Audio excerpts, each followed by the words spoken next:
Bonjour à toutes et à tous, aujourd'hui je vous explique mon truc pour comprendre les forces de frottement statique.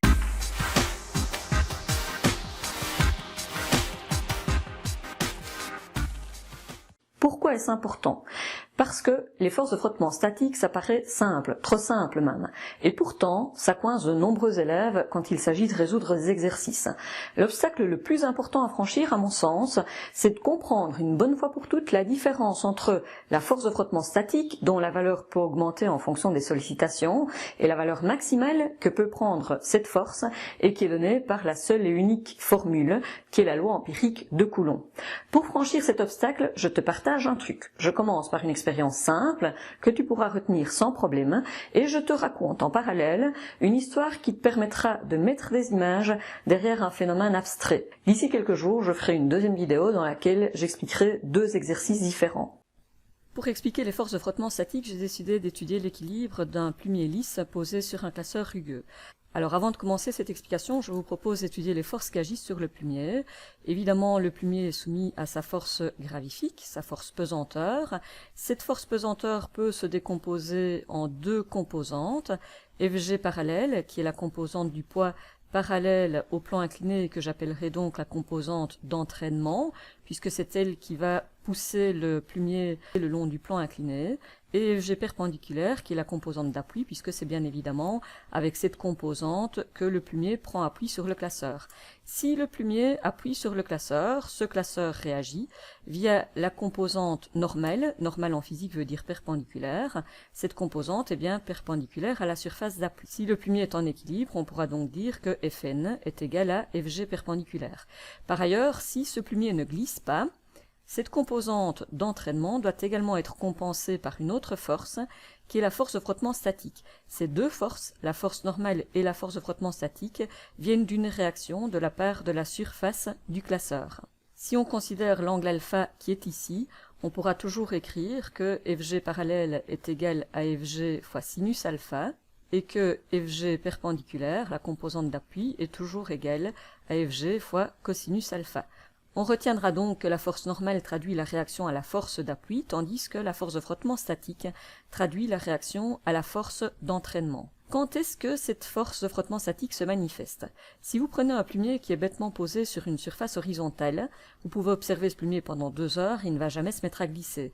On ne sollicite donc pas la force de frottement statique puisqu'il n'y a aucune tendance au glissement. Si vous mettez le même plumier sur une surface inclinée, cette fois par contre, le plumier aura tendance à glisser vers le bas du plan incliné, et s'il ne glisse pas, c'est grâce à une force qui agit vers le haut du plan, qui est la force de frottement statique. Si vous avez un plumier posé sur une surface horizontale et que vous appuyez faiblement vers la droite sur ce plumier mais qu'il ne glisse pas, il a tout de même tendance à glisser vers la droite. S'il ne glisse pas, c'est grâce ou à cause d'une force de frottement statique qui agit vers la gauche et qui s'oppose au glissement. Et puis une dernière situation, vous posez votre plumier sur le tableau de bord de votre voiture. Si la voiture freine, le plumier a tendance à glisser vers l'avant. Si vous ne freinez pas trop brusquement et que le plumier reste en place, c'est grâce à la force de frottement statique qui agit vers l'arrière. Cette force de frottement statique se manifeste donc si l'objet a tendance à glisser. D'où vient cette force de frottement statique? Quelle est son origine? Alors pour comprendre l'origine de cette force, il faut étudier la surface entre la base du plumier et le haut du classeur. Les atomes qui sont ici sur la face supérieure du classeur vont interagir électrostatiquement avec les atomes qui leur font face et qui sont ici sur la face inférieure du plumier. Alors évidemment l'électrostatique c'est quelque chose de fort abstrait et pour comprendre comment les choses se passent, je vous propose une image qui est vraiment bête mais qui a l'avantage de fonctionner assez bien pour se faire une idée de la situation. C'est l'image suivante. J'imagine que ces atomes dont je viens de vous parler sont en réalité des mains.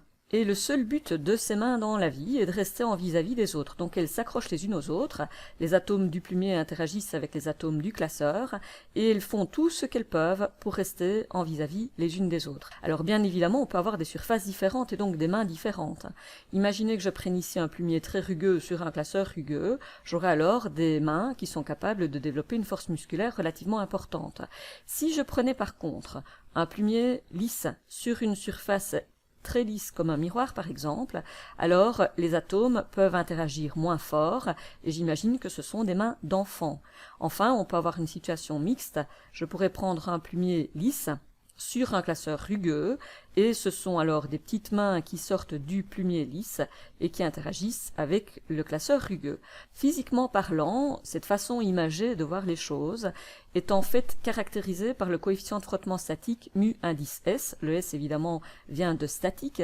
Ce coefficient est un coefficient qui n'a pas de dimension et donc pas d'unité et qui caractérise, dans mon monde imaginaire, la force musculaire que les mains sont capables de développer. Dans cette vidéo, je vais travailler avec un plumier lisse sur un classeur rugueux et l'interaction entre les atomes de ces deux surfaces sera caractérisée par un coefficient de frottement statique de 0,27, tandis que je travaillerai avec le même plumier mais qui est recouvert d'un papier de verre et les atomes du papier de verre en interaction avec les atomes du classeur rugueux me donnent un coefficient de frottement beaucoup plus élevé, quasiment 3 fois plus élevé, de 0,90. Alors si on étudie l'influence de ce coefficient de frottement statique, on peut prendre un plumier que j'ai surchargé avec des boulons métalliques, histoire de lui donner une masse relativement élevée, de 170 grammes.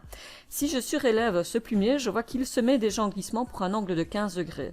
Je reprends le même plumier avec la masse de 270 grammes, mais cette fois j'ai posé à l'arrière un papier rugueux, et je vois que pour que le plumier se mette à glisser, je dois surélever le classeur beaucoup plus haut, je dois le surélever d'un angle de 42 degrés. Alors comment peut-on expliquer ceci? Dans les deux cas de figure que nous venons d'étudier, on a un coefficient faible quand c'est un plumier lisse sur un classeur rugueux et un coefficient plus élevé quand c'est un classeur rugueux en interaction avec un plumier rugueux avec le papier de verre. Dans tous les cas, l'étude des forces reste la même. Quand on augmente l'angle d'inclinaison du classeur, qu'on passe de 10 degrés, qui est l'angle d'inclinaison de départ, à 14 degrés par exemple, on voit qu'au fur et à mesure, la valeur de la force d'entraînement augmente, puisqu'on l'a rappelé tout à l'heure, cette valeur de force d'entraînement est donnée par Fg fois sinus alpha. Donc forcément, quand l'angle alpha augmente, Fg parallèle augmente. Tant que le plumier ne glisse pas, ce qui est le cas dans les deux cas de figure, si on reste à un angle inférieur à 14 degrés, je peux dire que la composante Fg parallèle est égale à la force de frottement statique, ce qui signifie donc que les forces de frottement statique sont de drôles de bestioles parce que plus on les sollicite et plus elles augmentent, sauf que elles vont augmenter jusqu'à une valeur maximale, jusqu'à un moment critique auquel le glissement va s'amorcer. Et ce glissement n'intervient pas pour le même angle en fonction des surfaces dont il est question. Le glissement a lieu pour 15 degrés si c'est le plumier lisse et pour 40 degrés si c'est le plumier recouvert d'un papier rugueux. Juste après cet instant, la force de frottement statique disparaît et elle devient une force de frottement cinétique puisqu'à ce moment-là, le plumier glisse. Et donc, la force de frottement statique augmente au fur et à mesure que l'on augmente l'angle d'inclinaison jusqu'à atteindre une valeur maximale.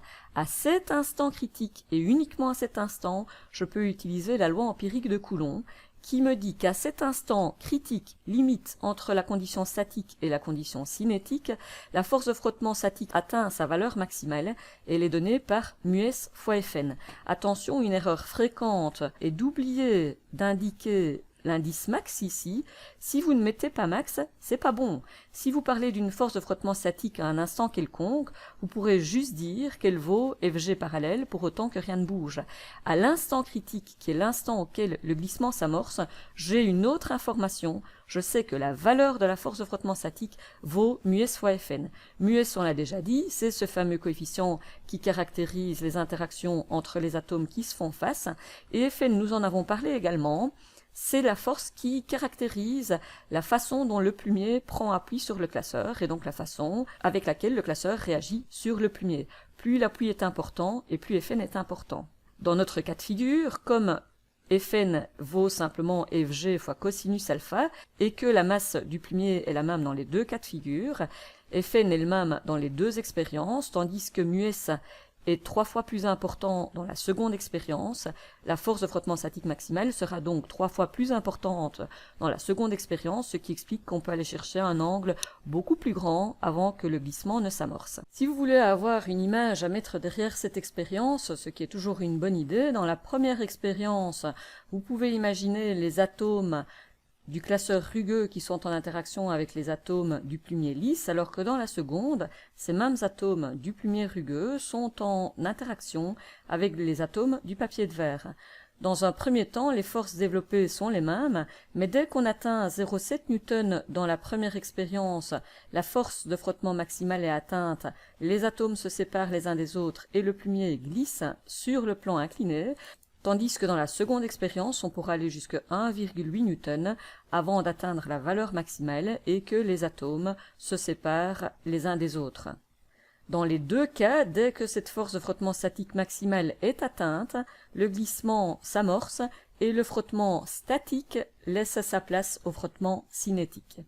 Alors, quelle est l'influence de la masse dans nos expériences? Si on reprend le même plumier, qui est lisse mais qui a été vidé de ses boulons de façon à ce que l'on ait une masse et donc une force gravifique plus faible, on remarque que le glissement se produit pour le même angle de 15 degrés, alors qu'on s'attendait à avoir un résultat différent. Comment peut-on expliquer cette expérience? On a le même coefficient de frottement dans les deux cas, dans le cas du plumier lourd et dans le cas du plumier léger. Si on prend un plumier plus léger, la force gravifique diminue, Fg perpendiculaire diminue, Fn diminue également, puisque Fn est une réaction à Fg perpendiculaire. Si Fn diminue, la force de frottement statique maximale diminue. On s'attend donc à ce que le plumier glisse plus facilement. Sauf que, étant donné que le poids a diminué, la composante d'entraînement a diminué également. Et donc il faut moins de force pour retenir le plumier. Et donc le glissement va s'effectuer au même angle. On peut facilement s'en rendre compte en analysant les relations. Si on se place à l'instant critique auquel le plumier se met à glisser, c'est-à-dire qu'on se place à l'angle maximum. Pour cet angle, on peut écrire, d'après la relation empirique de Coulomb, que la valeur maximale de la force de frottement statique vaut μs fois Fn. Or, nous l'avons déjà rappelé, Fn est égal à Fg perpendiculaire, c'est-à-dire à Fg, qui vaut m fois g, fois cosinus alpha. Par ailleurs, en observant les forces qui sont en jeu, la force de frottement statique maximale juste avant de glisser parvient encore à compenser Fg parallèle. Donc cette force est égale à cette force. Or, Fg parallèle, qui est la composante parallèle du poids, est égale à Fg fois sinus de l'angle alpha. Si on compare ces deux relations-ci, on peut donc écrire que ce terme est égal à ce terme. On peut également simplifier, puisque Mg intervient à gauche et à droite. On se retrouve donc avec μs qui est égal à sinus alpha divisé par cosinus alpha, c'est-à-dire μs est égal à tangente alpha. On pourra encore écrire que l'angle alpha maximum est donc donné par arctangente de μs et on voit que l'angle auquel le glissement s'amorce est indépendant de la masse du plumier, même si c'est un petit peu contre-intuitif. Alors, en synthèse de cette petite vidéo, il faut que vous reteniez que la force de frottement statique existe dès qu'on la sollicite, c'est-à-dire dès qu'un objet a tendance à glisser sur une surface. Cette force de frottement statique augmente au fur et à mesure des sollicitations. Son but sera de compenser la force d'entraînement pour empêcher le glissement. Mais cette force de frottement ne peut augmenter que jusqu'à une valeur maximale, qui est fonction de la nature des surfaces en contact les unes avec les autres. Quand on atteint l'instant critique, le point critique auquel la force de frottement a atteint sa valeur maximale, alors on peut utiliser cette relation-ci. Elle n'est donc utilisable qu'à cet instant-là, à aucun autre moment. On retiendra encore que μs caractérise l'interaction entre les atomes qui se font face et qu'on peut l'imaginer avec des mains dont la force musculaire est fonction de la rugosité des surfaces dont il est question. L'angle de glissement est indépendant de la masse, il est donné par arctangente de μs quand on est dans un cas de figure d'un objet qui glisse sur un plan incliné. Alors, dans une prochaine vidéo, j'analyserai avec vous deux exercices. Un premier dans lequel une personne appuie verticalement vers le bas sur une armoire, tandis qu'une autre pousse horizontalement vers la droite, en essayant de mettre en mouvement l'armoire vers la droite, et un second exercice dans lequel la même armoire est posée sur le plateau arrière d'un camion, ce camion accélère, et on s'interrogera sur la force de frottement statique qui doit exister entre l'armoire et le plateau du camion, pour que l'armoire ne glisse pas sur le plateau du camion. Alors je pense qu'on a assez bossé pour aujourd'hui, je vous propose de vous retrouver d'ici quelques jours avec les deux exercices que je dois vous expliquer. D'ici là, portez-vous bien.